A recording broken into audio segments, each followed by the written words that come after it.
Islamabad high court ने deputy registrar judicial को आइंदा बगैर कानूनी जवाज़ केस सिंगल से डिवीज़न बेंच ट्रांसफ़र करने से रोक दिया। कायम मकाम चीफ जस्टिस की हिदायत पर डिवीज़न बेंच में मुकर्रर करदा केसेस दोबारा वापस मुख्तलिफ बेंचेस में भेजने का हुक्म।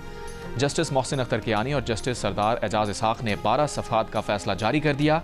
फैसले में मुस्तकबिल की गाइडलाइंस देते हुए कहा गया है कि सिंगल या डिवीज़न बेंच केस फिक्स करने का इख्तियार डिप्टी रजिस्ट्रार जुडिशल का है। चीफ जस्टिस का इख्तियार रोस्टर की मंजूरी का है। चीफ जस्टिस के इंतजामी इख्तियारात के हवाले से रूल्स वाज़े हैं कि ये इख्तियार इंतजामी कमेटी का है। केसेस फिक्स करना जुडिशल बिजनेस है, इसको इंतजामी इख्तियारात के बराबर नहीं देख सकते। टेरियान केस में लार्जर बेंच तय कर चुका चीफ जस्टिस बेंच तश्कील दे सकता है, लेकिन दोबारा तश्कील या तरमीम नहीं कर सकता।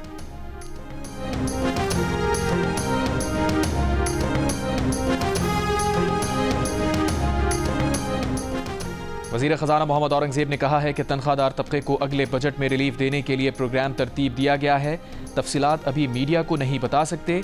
मामला IMF के पास लेकर जाएंगे। जुलाई या इससे पहले बिजली के बिल्स में मजीद कमी करने पर काम जारी है। वज़ीर ख़ज़ाना का कहना है कि बजट तजावीज़ के हुकूमत और निजी शोबे मिलकर काम कर रहे हैं।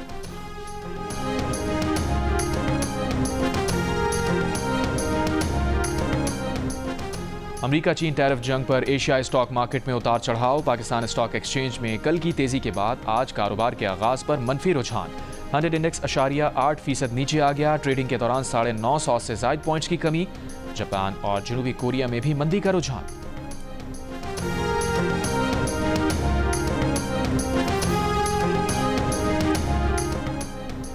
कराची में मसरूर एयरबेस पर फितनाल खवारिज के दहशतगर्द हमले की साजिश नाकाम। एडिटर इन्वेस्टिगेशन जंग और द न्यूज़ अंसार अब्बासी की रिपोर्ट के मुताबिक बेस में घुसकर इंफ्रास्ट्रक्चर और तैयारों को तबाह करने और ज़्यादा से ज़्यादा देर तक बेस पर कब्जे का मंसूबा था। बेस के करीब रिहाइश इख्तियार करने वाले दहशतगर्दों ने रैकी मुकम्मल कर रखी थी। इंटेलिजेंस एजेंसी दहशतगर्दों की नकलो हरकत पर नज़र रखे हुए थी। साजिश का आखिरी मरहला शुरू होने से पहले तेज़ और मरबूत ऑपरेशन शुरू करके मुख्तलिफ मकामात से मुश्तबा अफराद को पकड़ लिया गया। रिपोर्ट के मुताबिक मंसूबे का मास्टरमाइंड अफगानिस्तान में मुकीम फितनाल खवारिज का एक कमांडर है जो खुदकुश बम्बारों की क़यादत करता है। दुश्मन एजेंसीज के मुलव्विस होने का भी इशारा।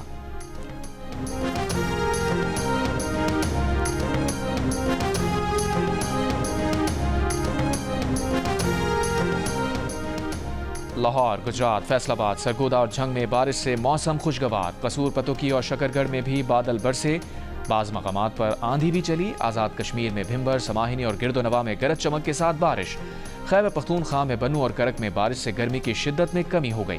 महकमा मौसमियात के मुताबिक खैबर पख्तूनख्वा, खित्ता पोटोहार, इस्लामाबाद, शुमाल मशरक़ी पंजाब, कश्मीर और गिलगित बल्तिस्तान में वक्फे वक्फे से तेज़ हवाओं और गरज चमक के साथ बारिश का इम्कान है।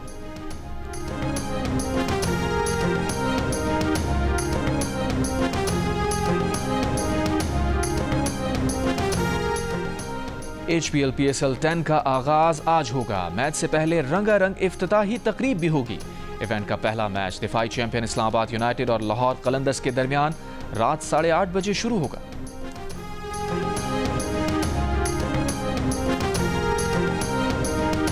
इस्लामाबाद में PSL रूट्स पर ट्रैफिक जुज़वी तौर पर मुअत्तल रहेगा। 300 से ज़ायद अहलकार ट्रैफिक को रवां रखने के लिए तैनात होंगे। मरी रोड से सिरेना और फैज़ाबाद आमदोरफ्त बंद रहेगी। एक्सप्रेस वे, मरी road, Faisal Avenue, Srinagar highway पर सिक्योरिटी इंतजामात सख्त। ब्लू एरिया जाने वालों के लिए H8 अंडरपास इस्तेमाल होगा। ट्रैफिक पुलिस का सेक्टर I और H के लिए IJP रोड से सर्विस रोड इख्तियार करने का मशवरा।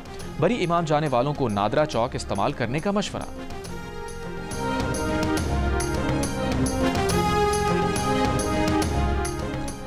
अटक रिफाइनरी लिमिटेड ने अपना एक क्रूड डिस्टिलेशन यूनिट बंद कर दिया। जंग और द न्यूज़ में शाया खालिद मुस्तफ़ा की रिपोर्ट के मुताबिक अटक रिफाइनरी के स्टोरेज में पेट्रोल और डीजल का ज़ख़ीरा ख़तरनाक हद तक भरने के करीब पहुंच चुका है। वजह तेल मार्केटिंग कंपनीज़ की तरफ से तेल ना उठाना है। ऑयल रिफाइनरीज़ के चेयरमैन के ओगरा को लिखे गए ख़त में कहा गया है कि मकामी रिफाइनरीज़ को इस माली साल के पहले 9 माह में अब तक 13 अरब रुपए का खसारा हो चुका। सेल्स टैक्स की छूट, मुनाफे में कमी और इन्वेंट्री नुकसान के बाइस रिफाइनरी तबाही के दहाने पर पहुंच चुकी हैं। रिफाइनरीज़ का बैनुल-अक़वामी सतह पर तेल की गिरती कीमतों का फ़ायदा सारिफीन के बजाय उन्हें देने का मुतालबा।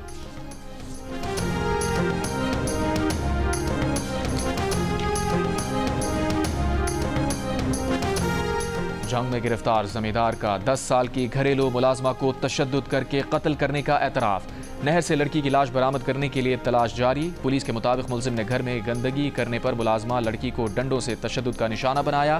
थाना बरियाम में 14 मार्च को घरेलू मुलाजमा के अगवा का मुकदमा दर्ज हुआ था।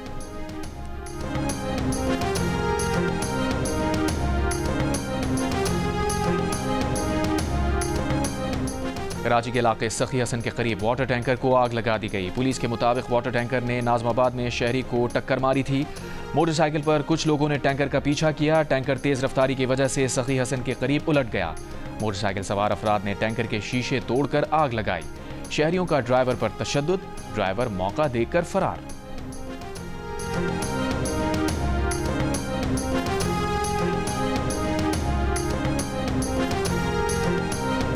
पापोच चांदनी चौक से काफ़ी स्पीड में था। उसने पापोच पे वहाँ के रिहायशी जो है हमारे इमरान साहब, उनको उसने गिराया है, हिट करा है और रोकने पे रुका नहीं है। काफ़ी स्पीड में ये अब्बासी की तरफ निकला और वहाँ से 2-4 लोग वहाँ गिराए। फिर ये इसी तरीके से पूरे रास्ते गिराता हुआ आने के बाद इसने यहाँ भी 2 लोग गिराए और ये कल्टी हुआ है। पहले इसने लोगों को टर्न करके गिराया, फिर ये कल्टी हुआ है। मुश्तहिल होकर लोगों ने इसको जला दिया है और ड्राइवर और इसके दूसरा जो बैठा था 2 शख्स थे, ये दोनों यहाँ से मौके पर भाग के फरार हो गए। गजा पर इसराइल की बमबारी से मजीद 30 फ़लस्तीनी शहीद। एक दिन में शहीद फ़लस्तीनियों की तादाद 71 हो गई। 1000 जख्मियों को फौरी तौर पर तिब्बी इनखला की ज़रूरत है। WHO का गजा में इमदाद की फराहमी न होने के बायस मजीद बीमारियों और अमवात का खदशा। इसराइल ने गजा से गिरफ्तार किए गए दर्जनों फ़लस्तीनियों को रिहा कर दिया। इसराइली कैद से रिहा होने वाले 10 फ़लस्तीनियों की हालत ख़राब, अस्पताल मुंतकिल। 2015 में 13 साल की उम्र में गिरफ्तार किया जाने वाला नौजवान 10 साल बाद रिहा।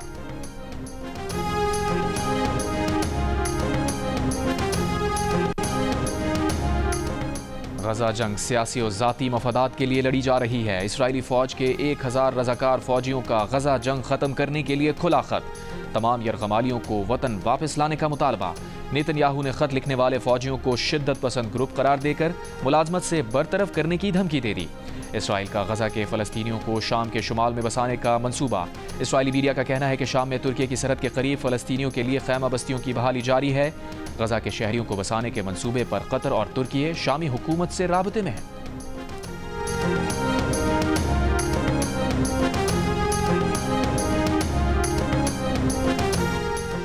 गजा जंग महज जंग नहीं बल्कि फ़लस्तीनियों की खुली नस्ल कुशी है।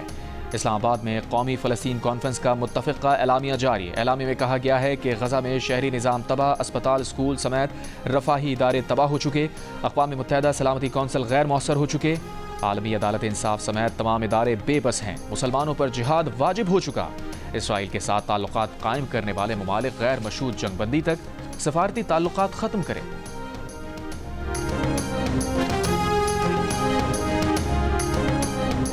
मौलाना फजलुर रहमान का कहना है कि पाकिस्तान में जब भी मुश्किलात होती हैं, इसके पीछे यहूदी साजिश होती है। इन हालात में क़याम पाकिस्तान के मकासद को समझना चाहिए। फ़लस्तीन कॉन्फ्रेंस से खिताब में कहा, नून लीग साबित करे वो पाकिस्तान बनाने वाली जमात मुस्लिम लीग की वारिस है। मुफ्ती तकी उस्मानी बोले, इसराइल और उसके हामियों की मसनूआत का मुकम्मल बॉयकॉट करें। इसराइल के खिलाफ एहतजाज में किसी के जान और माल को नुकसान ना पहुँचे।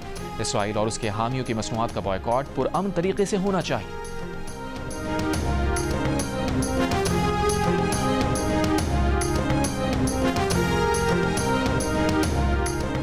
बेलारूस के सदर अलेक्जेंडर लुकाशेंको की जानिब से सदर पाकिस्तान मुस्लिम लीग नून नवाज शरीफ और वज़ीर आज़म मोहम्मद शहबाज शरीफ के एजाज़ में अपने फार्म हाउस पर इशाया। वज़ीर आला पंजाब मरीम नवाज शरीफ, नायब वज़ीर आज़म और वज़ीर ख़ारजा इसाक़ डार की भी शिरकत।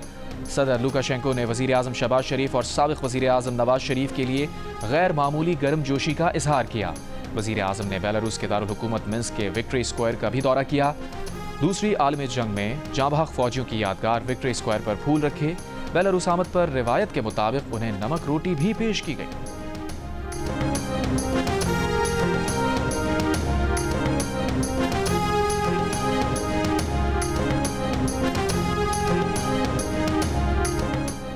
पंजाब में ट्रांसजेंडर्स के लिए टेक्निकल स्किल्स की ट्रेनिंग का जामे प्रोग्राम शुरू। वज़ीर आला पंजाब मरीम नवाज ने कहा है कि सूबे की तारीख में पहली मरतबा ट्रांसजेंडर्स के लिए बावकार ज़िंदगी गुजारने के रास्ते खुल गए। पहले मरहले में 1600 ट्रांसजेंडर्स को मुख्तलिफ फ़नून सिखाए जाएंगे। Health care, tailoring, fashion designing, IT, freelancing की ट्रेनिंग के ज़रिए खुद मुख्तार बनाया जाएगा। मरीम नवाज कहती हैं, ट्रांसजेंडर्स को हुनर सिखाकर साबित करेंगे कि टैलेंट का कोई जेंडर नहीं होता।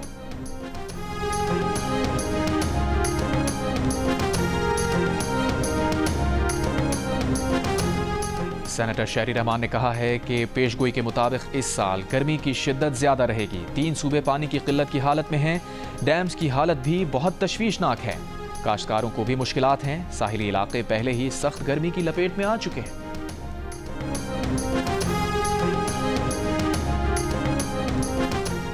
अमरीका और ईरान के दरमियान बिलवास्ता मुज़ाकरात कल ओमान में हो रहे हैं। तर्जुमान ईरानी वज़ारत ख़ारजा का कहना है कि अमरीका के साथ मुज़ाकरात को हकीकी मौका दे रहे हैं। हफ्ते को होने वाले मुज़ाकरात में अमरीका की नीयत और अज़्म का जायजा लेंगे।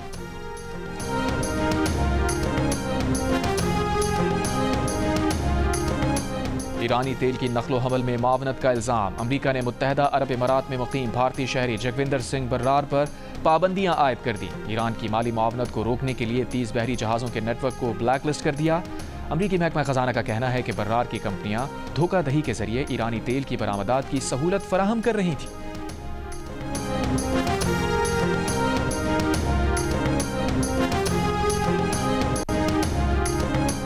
अमरीका की रियासत न्यूयॉर्क में हेलीकॉप्टर दरियाए हडसन में गिरकर तबाह। 3 बच्चों समेत एक ही खानदान के 5 अफराद और पायलट हलाक। मारे गए तमाम अफराद का ताल्लुक स्पेन से था। तफरीह के लिए अमरीका आए थे। हेलीकॉप्टर के टुकड़े न्यू जर्सी बॉर्डर के करीब से मिले। हादसे की वजह मालूम ना हो सकी।